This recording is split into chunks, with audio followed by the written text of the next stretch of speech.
حاضرین محفل، جیسا کہ آپ سب کے سامنے بارہا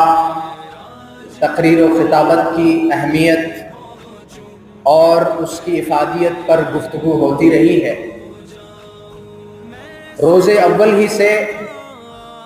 خطابت کی اہمیت اور اس کی افادیت مسلم رہی۔ حضرت موسیٰ علیہ السلام کا خدا کے دربار میں اپنے بھائی حضرت ہارون کے لیے سفارش کرنا اور دلیل کے طور پر وہ افصح منی لسانا کو پیش کرنا، اس کی سب سے بڑی دلیل کہ خطابت کی اہمیت